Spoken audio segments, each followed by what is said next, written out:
Ողջույն հարգելի հետևորդներ, ես Ստեփանավան քաղաքի բնակիչ Էրիկ Եղինյանն եմ, ինչպես արդեն հիշում եք իմ նախորդ տեսանյութում ես անդրադարձա այն հարցին, թե ինչպես վարվել այն դեպքում, երբ քննիչը ձեր հաղորդման կապակցությամբ քրեական վարույթ չի նախաձեռնում եւ պարզաբանեցի քննիչի կողմից քրեական վարույթ չնախաձեռնելու այդ վարութային ակտը դատարան բողոքարկելու ընթացակարգը։ Իմ այդ տեսանյութը առկա է իմ YouTube-յան ալիքում հետևյալ վերնագրով. Ինչպես վարվել այն դեպքում, եթե քննիչը, ինչպես դատարան բողոքարկել, երբ քննիչը քրեական վարույթ չի նախաձեռնում։ Այսինքն իմ այդ տեսանյութի վերնագիրը հետևյալն էր, բոլոր ցանկացողները, հետաքրքրվողները, ովքեր որ ում որ կհետաքրքրի այդ ամենը, կարող են այդ վերնագրով իմ YouTube-յան ալիքում գտնել եւ դիտել իմ այդ տեսանյութը եւ ես այժմ ցանկանում եմ նաեւ բարձաբանել, ցանկանում եմ անդրադառնալ նաեւ այն հարցին, թե ինչպես վարվել այն դեպքում, երբ քննիչը ձեզ բարձաբանում է դատարան մասնավոր մեղադրանքներին առնչվող գործերով, քննիչը ձեզ բարձաբանում է դատարան քրեական հայց ներկայացնելու ձեր իրավունքի մասին, այսինքն վերջերս քրեական օրենսգրքում փոփոխություններ կատարվեցին այն մասին, որ եթե քաղաքացու հանդեպ կատարված հանցագործությունը դասվում է մասնավոր մեղադրանքների շարքին, ապա նման պարագայում քաղաքացին պետք է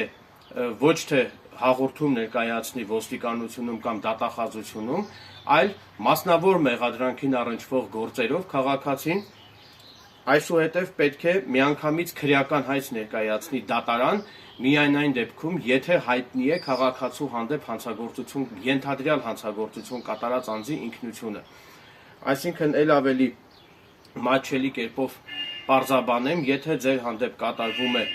մասնավոր մեղադրանքին առնչվող ինչ-որ ենթադրյալ հանցագործություն եւ եթե հայտնի է, կրկնում եմ, սա շատ կարեւոր հանգամանք է,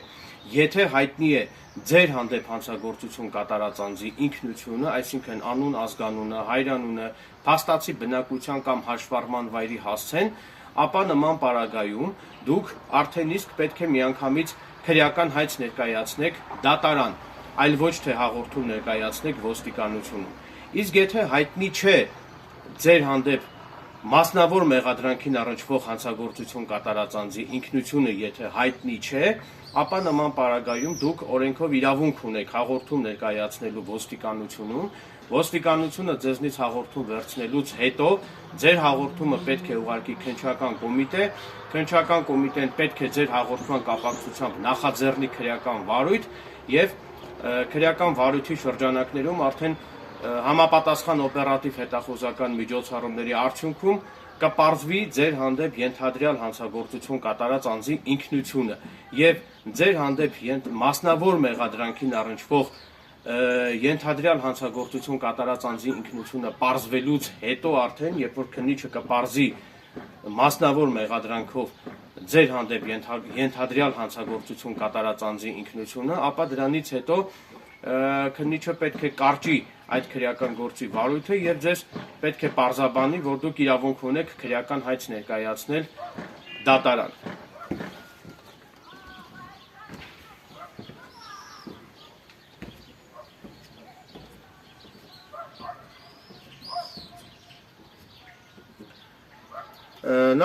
Նախքան այդ հարցերին անդրադառնալը ցանկանում եմ պարզաբանել, որ ես փաստաբան չեմ հանդիսանում, ինչպես արդեն տեղյակ եք, փաստաբանության մասին օրենքում վերջերս փոփոխություններ կատարվեցին այն մասին, որ փաստաբանները այսուհետև իրավունք չունեն անվճար իրավաբանական խորհրդատվություն իրականացնել, եւ եթե փաստաբանները անվճար իրականացնում են իրավաբանական խորհրդատվություն, ապա դրա համար պետք է հարկ վճարեն պետությանը։ Սակայն քանի որ Էրիկ Եղինյանս փաստաբան չեմ հանդիսանում, հետեւաբար փաստաբանության մասին օրենքում կատարված իմ կողմից հիշատակված այդ փոփոխությունները ինձ վերաբերելի չեն եւ իմ նկատմամբ կիրառելի չեն։ Այսինքն ուզում եմ ասել, որ ես օրենքով իրավունք ունեմ անշահախնդիր կերպով, անվճար, առանց որևէ նյութական ակնկալիքի կամ առանց շահույթ հետապնդելու Էրիկ Եղինյանս օրենքով իրավունք ունեմ անվճար հիմունքներով անշահախնդիր կերպով իրավաբանական խորհրդատվություն տրամադրել այն անձանց, ովքեր կունենան դրա կարիքը։ Նորից եմ կրկնում, Էրիկ Եղինյանս փաստաբան չեմ հանդիսանում, պարզապես քանի որ ես բավականին քաջատեղյակ եմ քրեական օրենսդրությունից, այդ իսկ պատճառով պատրաստ եմ միայն քրեական գործերին առնչվող իրավահարաբերությունների հետ կապված անվճար իրավաբանական խորհրդատվություն տրամադրել բոլոր նրանց, ովքեր կունենան դրա կարիքը։ Կրկնում եմ, միայն քրեական գործերի հետ կապված, այսինքն քաղաքացիական գործերով, վարչական գործերով, խնդրում եմ ինձ չդիմել։ Այսինքն նորից եմ կրկնում, եթե միայն քրեական գործերի հետ կապված կունենաք իրավաբանական խորհրդատվության կարիք, ապա կարող եք դիմել ինձ, ես պատրաստակամություն եմ հայտնում լրիվ անվճար, ելնելով մարդասիրական սկզբունքներից, անշահախնդիր կերպով իրավաբանական խորհրդատվություն ցուցաբերել բոլոր նրանց, ովքեր կունենան դրա կարիքը։ Ինչպես նաև եթե դուք ունեք իրավաբանական բնույթի վեճ, իրավական բնույթի վեճ եւ եթե ցանկություն կունենաք իմ YouTube-յան ալիքով բարձրաձայնել ձեր իրավական խնդիրների մասին, ապա նման պարագայում նույնպես ես պատրաստակամություն եմ հայտնում ձեզ տրամադրել հարթակ, որպեսզի դուք հնարավորություն ունենաք իմ YouTube-յան ալիքով բարձրաձայնել ձեր իրավական խնդիրների մասին։ Կրկնում եմ, սա նույնպես կատարում եմ անվճար, անշահախնդիր կերպով եւ ես գումարով որևէ տեսանյութեր չեմ ցուցադրում իմ YouTube-յան ալիքում։ Այսինքն դրա համար հարկավոր չէ որևէ գումար վճարել ինձ։ Ես դա անում եմ անվճար։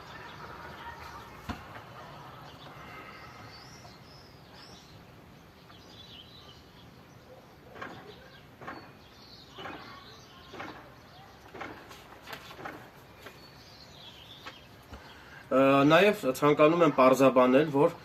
մասնավոր մեղադրանքին առնչվող գործերով քրեական հայց դատարան ներկայացնելը կարգավորվում է քրեական դատավարության օրենսգրքի 451 հոդվածով։ Դատարան ներկայացվող քրեական հայցում պարտադիր պետք է նշվեն ենթադրյալ հանցանք կատարած մեղադրյալի անուն ազգանունը եւ բնակության վայրի կամ հաշվառման վայրի հասցեն։ Քրեական հայցը պետք է ներկայացվի ենթադրյալ հանցանքի կատարման վայրի առաջին այցյանի դատարան։ Նաև տեղեկացնեմ, որ մասնավոր մեղադրանքին առնչվող գործերով դատարան քրեական հայց ներկայացվելու դեպքում պետական տուրք չի գանձվում։ Այսինքն քաղաքացիները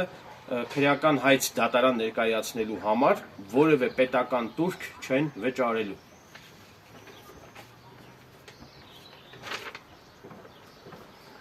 Նաև ցանկանում եմ իրազեկել, որ քրեական օրենսգրքի 15-րդ հոդվածում հստակ նշված են այն հոդվածները, որոնք որ համարվում են մասնավոր մեղադրանքին առնչվող գործեր, այսինքն եթե քրեական օրենսգրքի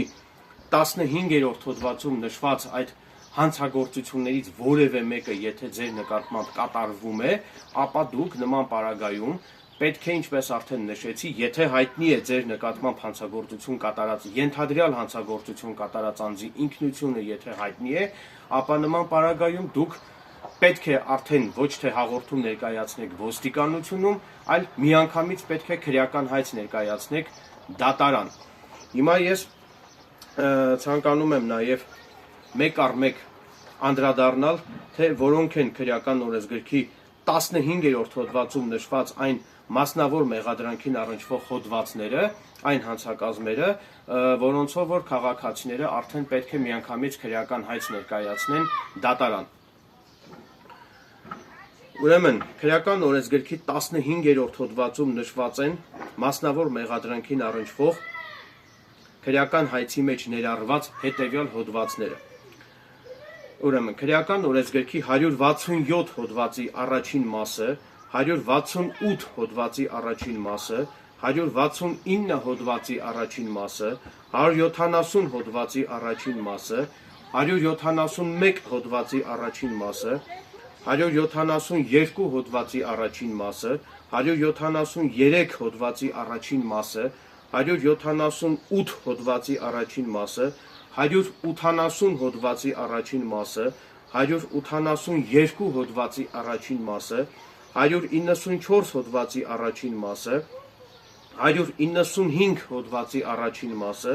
227 հոդվածի առաջին մասը, 228 հոդվածի առաջին մասը, 253 հոդվածի առաջին մասը, 254 հոդվածի առաջին մասը, 255 հոդվածի առաջին մասը, 256 հոդվածի առաջին մասը, 257 հոդվածի առաջին մասը, 259 հոդվածի առաջին մասը, 262 հոդվածի առաջին մասը, 263 հոդվածի առաջին մասը, 264 հոդվածի առաջին մասը, 265 հոդվածի առաջին մասը եւ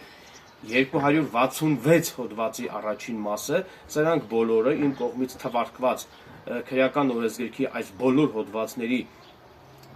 առաջին մասերը համարվում են մասնավոր մեղադրանքին առնչվող հանցակազմեր եւ եթե ձեր հանդեպ կատարվել են իմ կողմից թվարկված այս հոդվածներով նախատեսված հանցագործություններից որևէ մեկը, ապա նման պարագայում դուք արդեն իսկ պետք է միանգամից քրեական հայց ներկայացնեք դատարան, եթե հայտնի է ձեր հանդեպ հանցագործություն կատարած, ձեր հանդեպ ենթադրյալ հանցագործություն կատարած այդ անձի ինքնությունը։ Ովքեր որ իրավաբան չեն եւ ովքեր որ չգիտեն իմ կողմից հիշատակված քրեական օրենսգրքում ամրագրված այս հոդվածները դրանք որոնք են, հիմա հատ-հատ մեկ առ մեկ պարզաբանեմ, թե իմ կողմից վկայակոչված այս քրեական օրենսգրքում նշված հոդվածները դրանք ինչ հանցակազմեր են, որպեսզի քաղաքացիները ել ավելի հեշտ կարողանան կողմնորոշվել, եթե հայտնվեն նման իրավիճակում։ Եթե դուք ուշադիր եղաք, ապա ես նշեցի, որ այս իմ կողմից հիշատակված հոդվածների միայն առաջին մասն է համարվում մասնավոր գանգատ։ Այսինքն քրեական օրենսգրքում կան հոդվածներ, որոնք որ ունեն առաջին մաս, երկրորդ մաս, երրորդ մաս, այսինքն իմ կողմից հիշատակված քրեական օրենսգրքում նշված այս հոդվածների միայն առաջին մասն է համարվում մասնավոր գանգատ։ Մինչդեռ եթե ձեր նկատմամբ կատարվել է իմ կողմից հիշատակված այս հոդվածների երկրորդ կամ երրորդ մասերով նախատեսված հանցագործություն, ապա նման պարագայում դա այլևս մասնավոր գանգատ չի համարվում, եւ եթե ձեր նկատմամբ կատարվել է իմ կողմից նշված այս հոդվածներով նախատեսված երկրորդ կամ երրորդ մասերով նախատեսված հանցագործություններ, ապա նման պարագայում դուք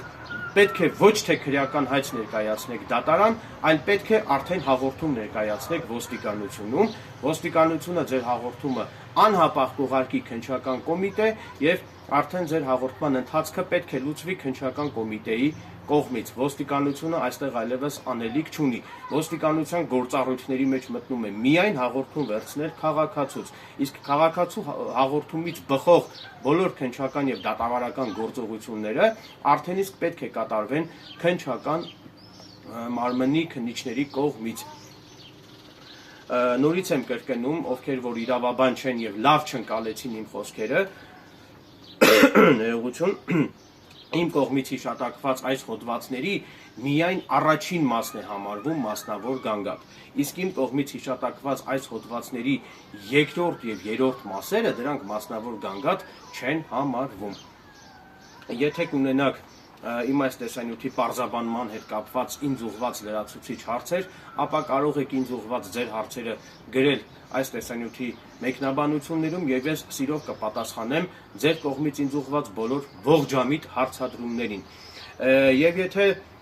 լավ չընկալեցիք իմ այս խոսքերը, ապա դուք կարող եք իմ այս տեսանյութը դիտել մի քանի անգամ, որպեսզի ել ավելի հանգամանալից կերպով ընկալեք իմ այս տեսանյութում վկայակոչված իրավանորմերը, իրավադրույթները։ Ինչպես արդեն խոստացա, հիմա արդեն ել ավելի հանգամանորեն նշեմ, թե որոնք են իմ կողմից թվարկված այս մասնավոր մեղադրանքին առնչվող այս հոդվածների առաջին մասերով նախատեսված հանցագործությունները։ Հիմա հատ-հատ անդրադառնամ բոլոր այդ մասնավոր մեղադրանքին առնչվող բոլոր այդ հոդվածների առաջին մասերին։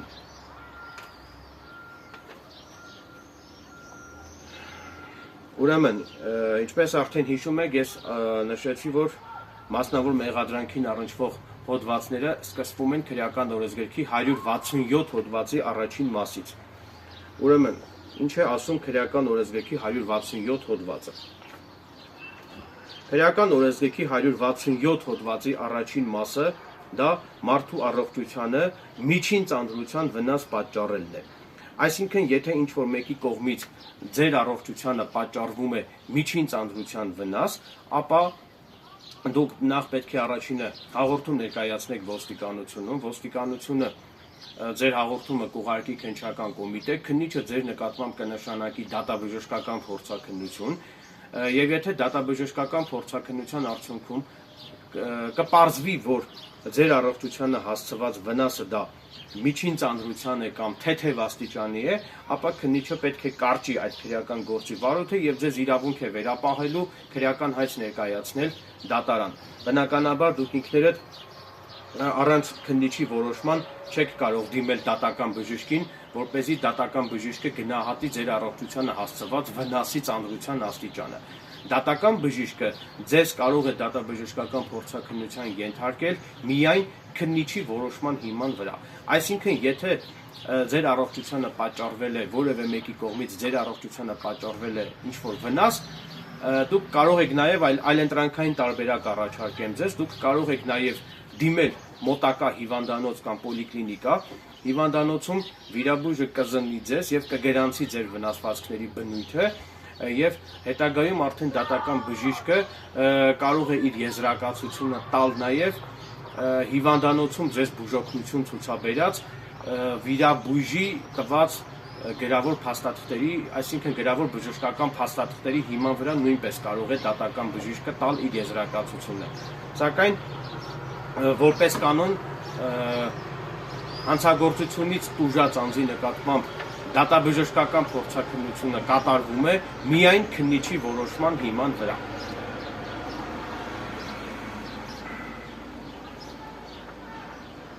Դուք ընդամենը կարող եք մինչև ձեզ դատաբժշկական փորձաքննության ենթարկելը, քանի դեռ ձեր վնասվածքները թարմ են, ընդամենը կարող եք գնալ մոտակա հիվանդանոց եւ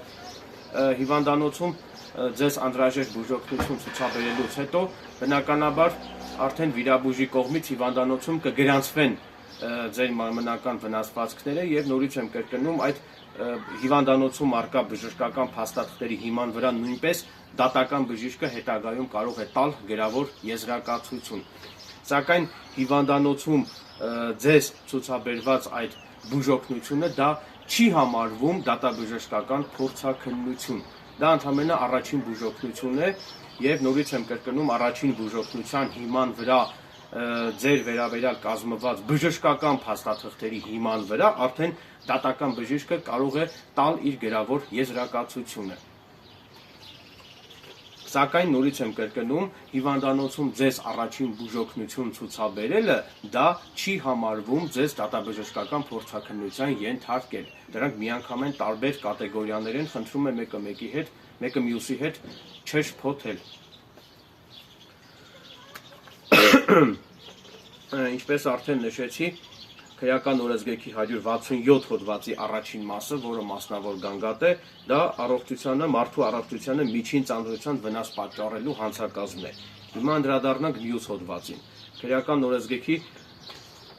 168 հոդվածը, որը նույնպես մասնավոր գանգատին առնչվող հոդված է։ Ուրեմն քրեական օրենսգրքի 168 հոդվածի առաջին մասը մարդու առողջությանը ծանր կամ միջին ծանրության վնաս պատճառելը հոգեկան խիստ հուզմունքի վիճակում։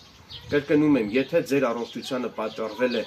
ծանր կամ միջին ծանրության վնաս եւ եթե դա տեղի է ունեցել հոգեկան խիստ հուզմունքի վիճակում, ապա դա նույնպես համարվում է մասնավոր գանգատ։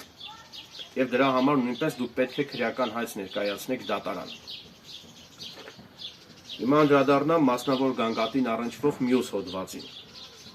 Հոդված 169, այսինքն այս բոլորը ես թվարկում եմ քրեական օրենսգրքում նշված հոդվածները։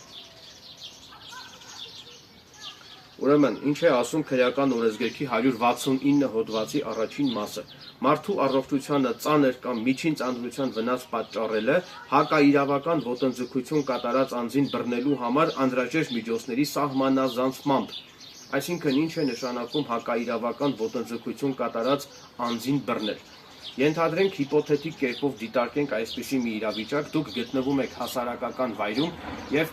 որևէ մեկը հասարակական վայրում իրեն թույլ է տալիս ինչ-որ մի իրավախախտում եւ դուք այդ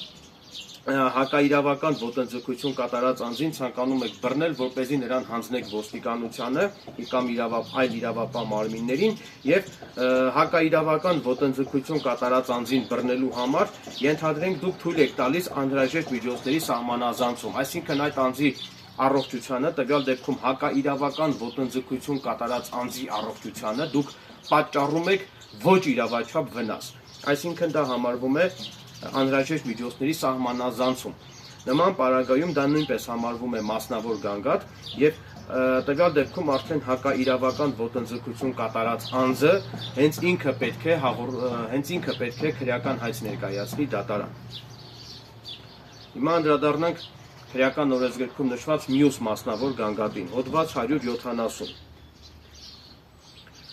Քրեական օրենսգրքի 170 հոդվածում առաջին մասում նշված է հետևյալը. Մարդու առողջությանը ծանր կամ միջին ծանրության վնաս պատճառելը անհրաժեշտ պաշտպանության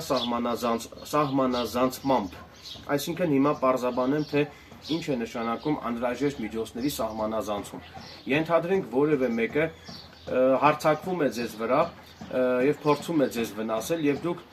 ձեր անձը պաշտպանելու նպատակով դիմում եք անհրաժեշտ պաշտպանության, սակայն ճիշտ չգնահատելով իրավիճակը դուք եթե թույլ տաք անհրաժեշտ պաշտպանության սահմանազանցում, այսինքն եթե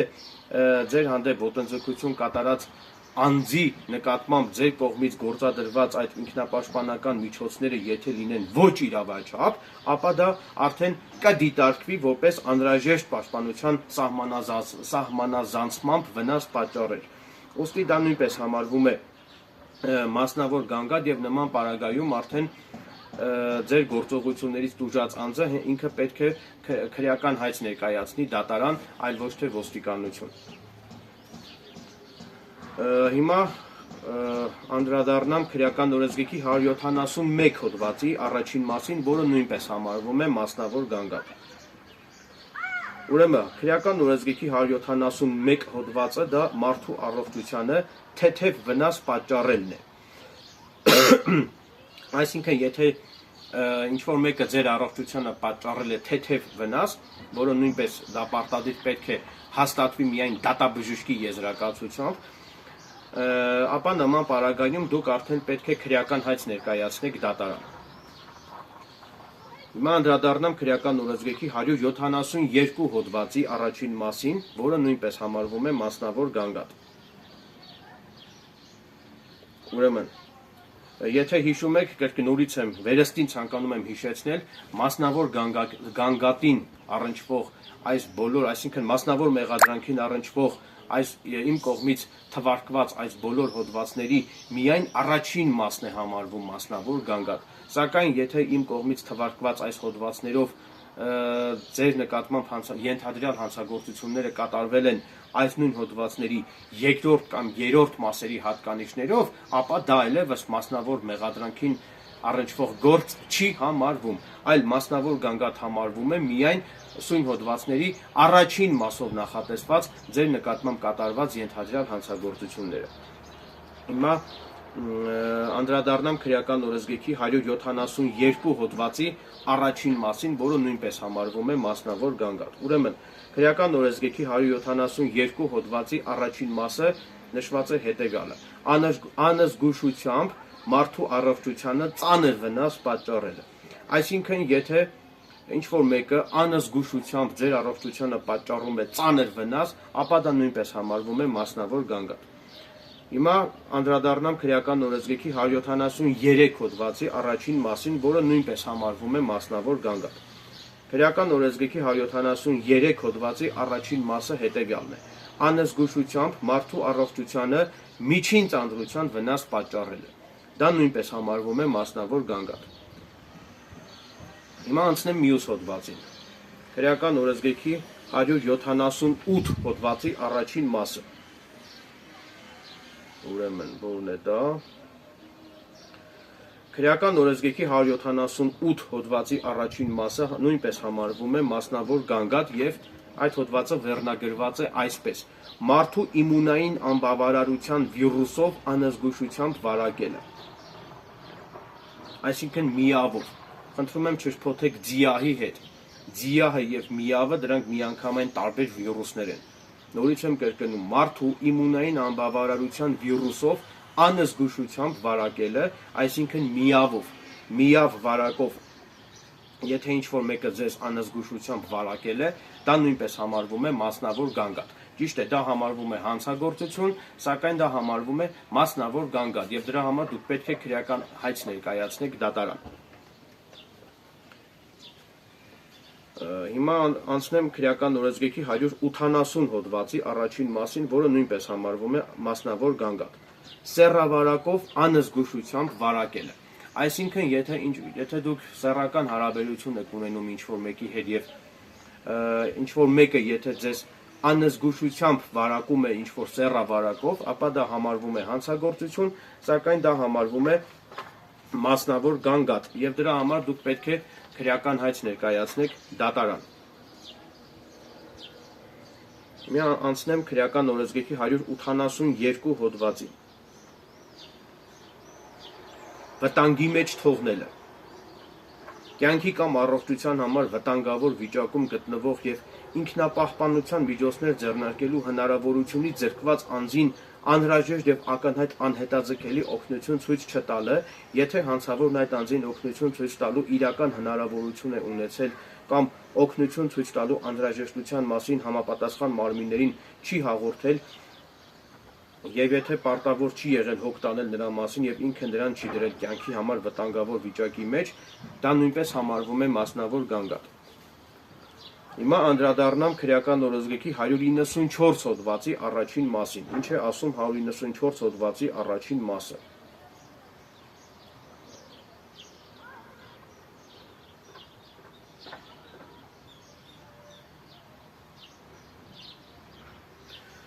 Հոգեկան ներգործություն, այդպես է վերնագրված այդ հոդվածը, հիմա մեջբերեմ այդ հոդվածը։ Մարդուն սպանության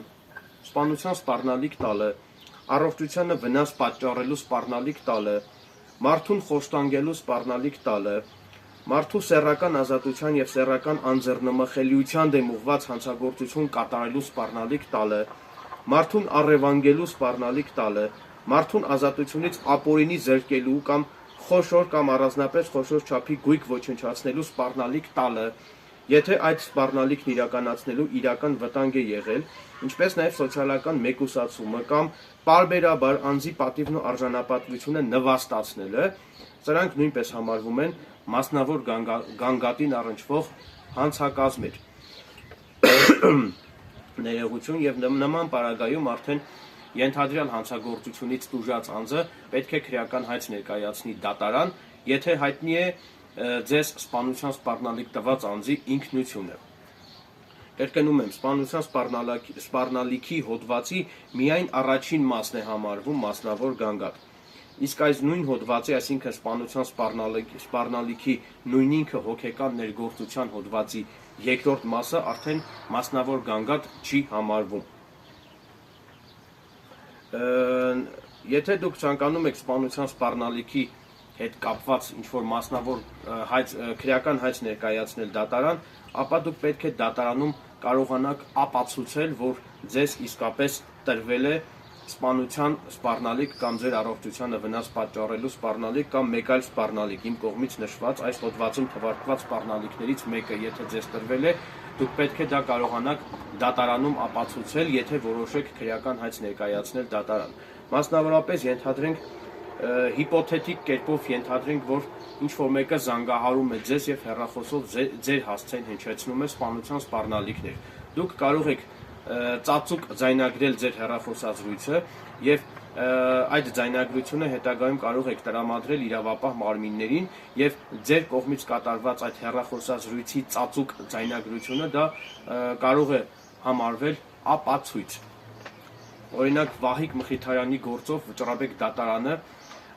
իրավական իր նախադեպային որոշմամբ Վճռաբեկ դատարանը իրավական դիրքորոշում է արտահայտել այն մասին, որ քաղաքացու կողմից գաղտնի կատարված ձայնագրությունները արդեն իսկ ունեն ապացուցողական նշանակություն։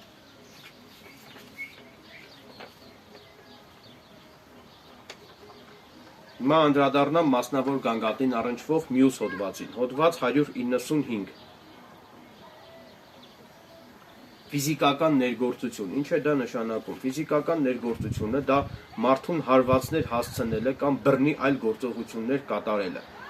Այսինքն ենթադրենք ինչ-որ մեկը ձեր հանդեպ բռնություն է գործադրել, ձեզ հարվածներ է հասցրել եւ ձեր նկատմամբ բռնի այլ գործողություններ է կատարել, որի արդյունքում դուք ստացել եք թեթև աստիճանի մարմնական վնասվածքներ, ապա դա նույնպես համարվում է մասնավոր գանգատին առնչվող գործ եւ դրա համար դուք պետք է ոչ թե ոստիկանություն հաղորդում ներկայացնեք, այլ պետք է միանգամից քրեական հայց ներկայացնեք դատարան, եթե հայտնի է ձեր նկատմամբ ենթադրյալ հանցագործություն կատարած անձի ինքնությունը։ Հիմա անդրադառնամ մասնավոր գանգատին առնչվող մյուս հանցակազմերին, մյուս հոդվածներին։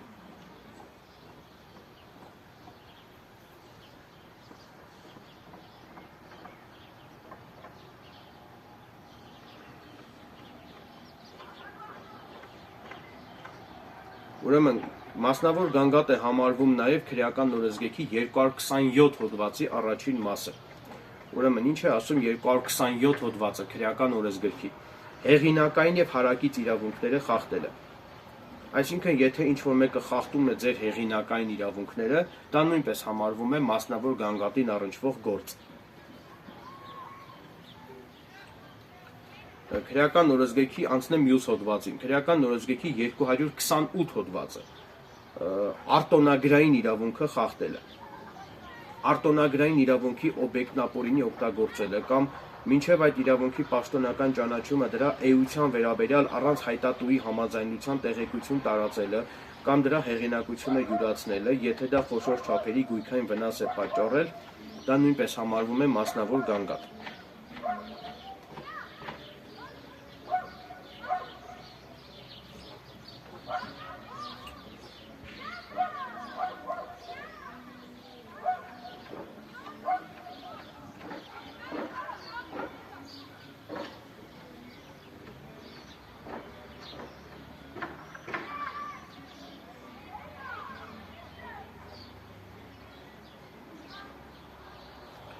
Ուրեմն հոդված քրեական օրենսգրքի 253 հոդվածի առաջին մասը։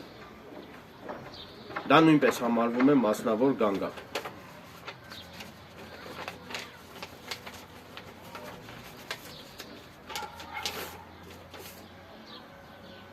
Հիմա պարզաբանեմ, թե որն է քրեական օրենսգրքի 253 հոդվածը։ Վերնագրված է այսպես. կողոպուտ։ Կողոպուտը բացահայտ հափշտակությունը, երբ հանցավորը գիտակցում է, որ արարքը կատարում է բացահայտ, այսինքն եթե ինչ-որ մեկը ձեր գույքը բացահայտ հափշտակում է, ենթադրենք դուք փողոցով քայլում եք, ինչ-որ մեկը գաղտնի ձեր հետևից մոտենում է ձեզ, այսպես ձեռքը գցում է եւ բացահայտ հափշտակում է, ենթադրենք ձեր պայուսակը կամ դրամապանակը, օրինակ եմ բերում։ Դա արդեն համարվում է ոչ թե գողություն, այլ ուրիշի գույքի բացահայտ հափշտակություն, որը իրավական իմաստով կոչվում է կողոպուտ։ Այսինքն նման պարագայում դա նույնպես համարվում է մասնավոր գանգատին առնչվող գործ, կողոպուտը քրեական օրենսգրքի 253 հոդվածի առաջին մասը համարվում է մասնավոր գանգատ, եւ եթե հայտնի է ձեր նկատմամբ ենթադրյալ այդ կողոպուտը կատարած անձի ինքնությունը, ապա այդ կապակցությամբ դուք պետք է միանգամից քրեական հայց ներկայացնեք դատարան։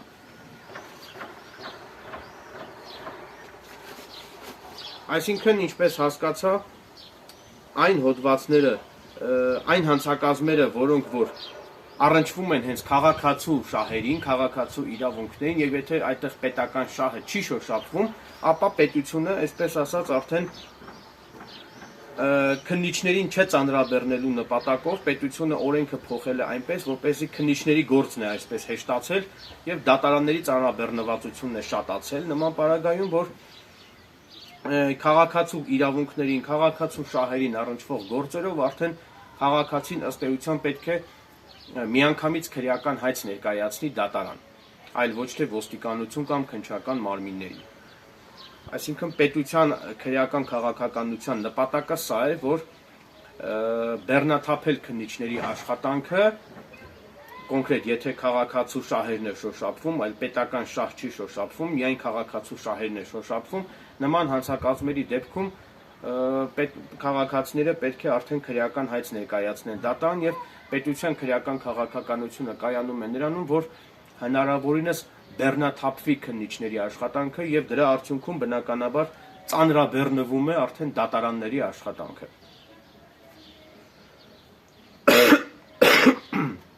Ներողություն։ Հիմա անդրադառնամ հաջորդ մասնավոր գանգատին առնչվող հանցակազմին։ Քրեական օրենսգրքի 254 հոդվածի առաջին մաս գողություն։ Գողությունը ուրիշի գույքի գաղտնի հափշտակությունը։ Այսինքն ենթադրենք ինչ-որ մեկը, եթե ձեր գույքը գաղտնի հափշտակում է, դա համարվում է մասնավոր գանգատին առնչվող գործ եւ դրա համար դուք պետք է արդեն միանգամից քրեական հայց ներկայացնեք դատարան։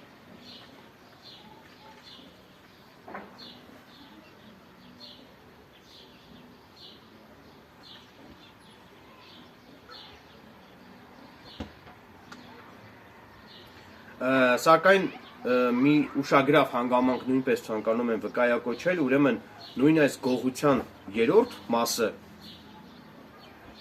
այսինքն քրեական օրենսգրքի 254 հոդվածի երրորդ մասը վերնագրված է այսպես. գողությունը, որը կատարվել է բնակարան ապօրինի մուտք գործելով։ Այսինքն, եթե ինչ-որ մեկը ապօրինի մուտք է գործում ձեր բնակարան եւ ձեր բնակարանից գողություն է կատարում, դա արդեն մասնավոր գանգատ չի համարվում։ Բարեբախտաբար սա քաղաքացիների շահերից է բխում սա, քանի որ սա մասնավոր գանգատ չի համարվում գողության երրորդ մասը, այսինքն ուրիշի բնակարան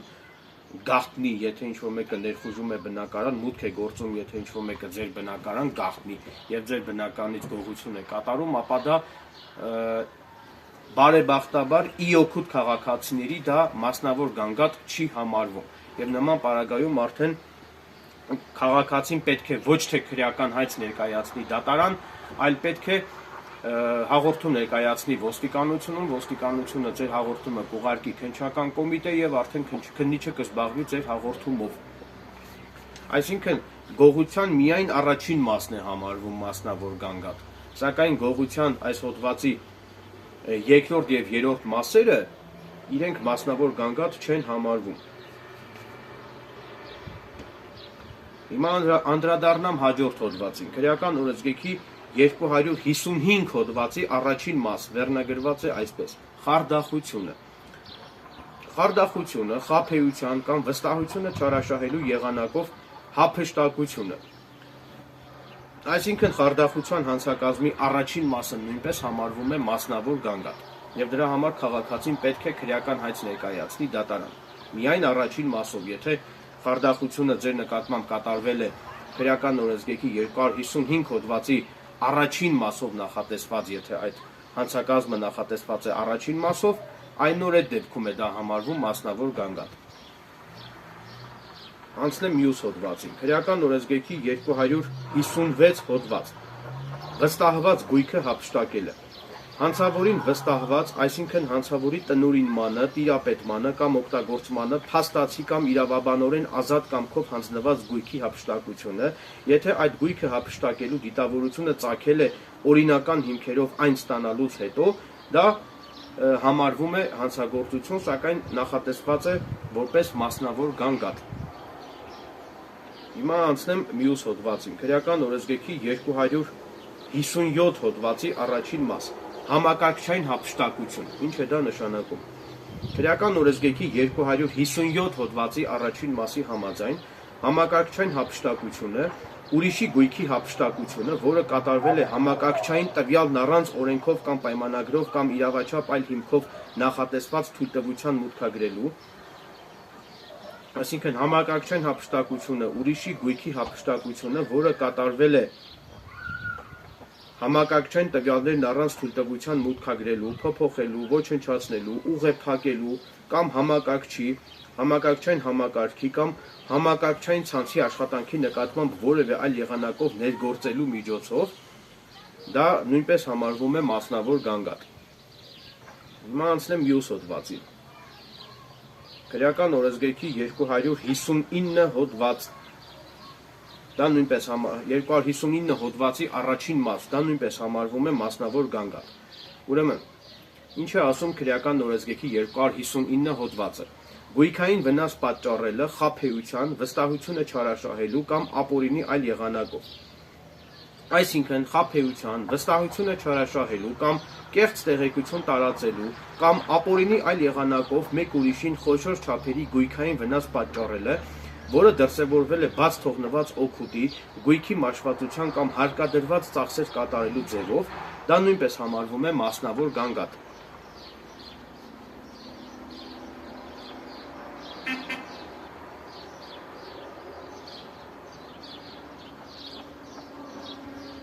Հիմա անդրադառնամ մյուս հոդվածին, քրեական օրենսգրքի 262 հոդվածի առաջին մաս, որը նույնպես համարվում է մասնավոր գանգատ։ Ուրեմն քրեական օրենսգրքի 262 հոդվածի առաջին մասում նշված է հետևյալը.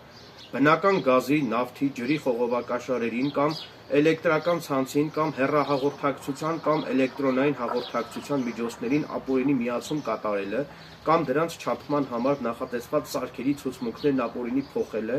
կամ դրանց բնականոն աշխատանքը խաթարելը։ Սա նույնպես համարվում է մասնավոր գանգատ։ Անցնենք մյուս հոդվածին։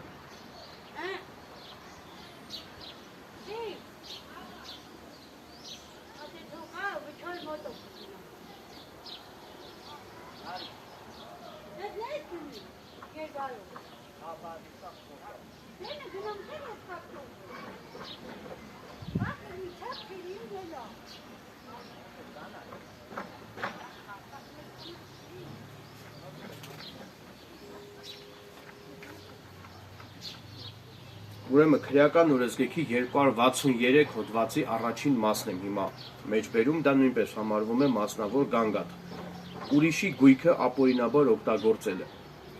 Սեփականատիրոջ կամ այլ օրինական տիրապետողի կամքին հակառակ կամ նրա կամքն անտեսելով կամ սպառնալիքի միջոցով ուրիշի գույքն օգտագործելը առանց այդ գույքն իրենը դարձնելու նպատակի, որը խոշոր չափերի գույքային վնաս է պատճառել, դա նույնպես համարվում է մասնավոր գանգատ։ Հիմա անցնեմ մյուս հոդվածին։ Քրեական օրենսգրքի 264 հոդվածի առաջին մասը։ Մարդու գույքը ոչնչացնելը կամ գույքը վնասելը։ Ուրիշի գույքը ոչնչացնելը կամ վնասելը, որը խոշոր չափերի գույքային վնաս է պատճառել, դա նույնպես համարվում է մասնավոր գանգատ։ Այսինքն, եթե ինչ-որ մեկը ձեր գույքը վնասում է, ոչնչացնում է կամ փչացնում է,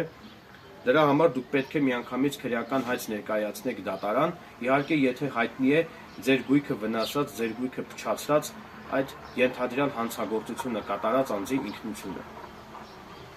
Իսկ ձեր գույքին պատճառված վնասի չափը կարող է պարզվել միայն դատա ապրանքագիտական փորձաքննության արդյունքում։ Եվ հիշյալ փորձաքննությունը պետք է նշանակի միայն քննիչը։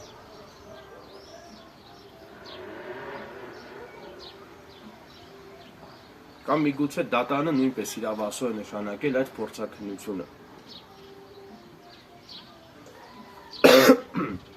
Ներողություն։ Հիմա անցնեմ մյուս հոդվածին, քրեական օրենսգրքի 265 հոդվածի առաջին մաս։ Գույքի պահպանության կամ պաշտպանության պարտականությունները չկատարելը կամ ոչ պատշաճ կատարելը։ Գույքի պահպանության կամ պաշտպանության պարտականություն ունեցող անձի կողմից այդ պարտականությունը չկատարելը կամ ոչ պատշաճ կատարելը դրանց նկատմամբ անփույթ կամ անբարեխիղճ վերաբերմունքի հետևանքով եթե այդ անձի անզգուշության հետևանքով տեղի է ունեցել այդ գույքի խոշոր չափերի հասնող հափշտակում, վնասում կամ կորուստ, եւ եթե չկան հանրային ծառայության դեմ ուղղված հանցագործության հատկանիշներ, ապա դա նույնպես համարվում է մասնավոր գանգատ, որը նախատեսված է քրեական օրենսգրքի 265 հոդվածի առաջին մասի հատկանիշներով։ Եվ վերջապես վերջին հոդվածը հիմա վկայակոչեմ, որը նույնպես համարվում է մասնավոր գանգատ, քրեական օրենսգրքի 266 հոդվածի առաջին մասը,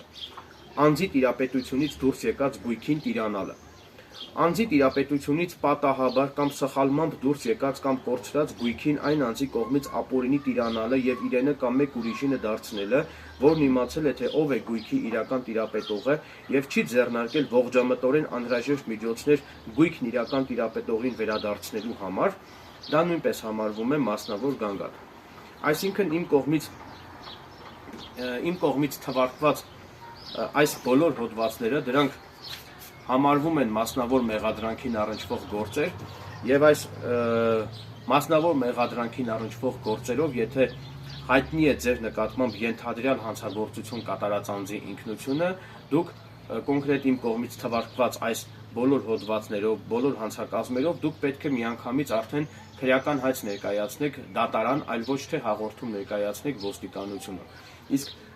քրեական օրենսգրքում նշված մնացած մյուս բոլոր հոդվածները դրանք արդեն համարվում են հանրային մեղադրանքների շարքին դասվող հանցագործություններ եւ նման պարագայում արդեն դուք պետք է այդ հոդվածներով ձեր նկատմամբ հանցագործություն կատարված լինելու դեպքում դուք արդեն պետք է միանգամից հաղորդում ներկայացնեք ոստիկանությունում, եթե իհարկե ձեր նկատմամբ կատարված ենթադրյալ հանցագործությունները դասվում են հանրային մեղադրանքների շարքին։ Ակնկալում եմ, հուսով եմ, որ իմ այս տեսանյութը ուսուցողական եղավ ձեզ համար եւ ակնկալում եմ, որ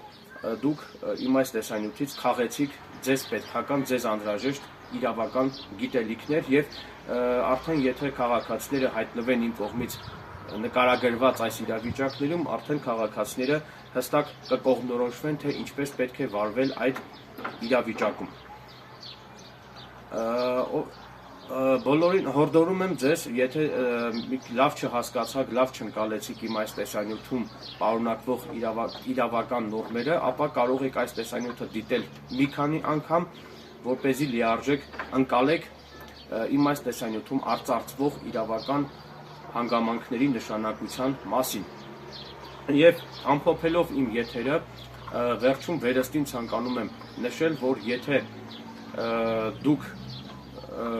կցանկանաք ձեր իրավական խնդիրը բարձրաձայնել իմ YouTube-յան ալիքով, ապա ես պատրաստակամություն եմ հայտնում անվճար, անշահախնդիր կերպով ձեզ տրամադրել հարթակ, որպեսզի դուք իմ YouTube-յան ալիքով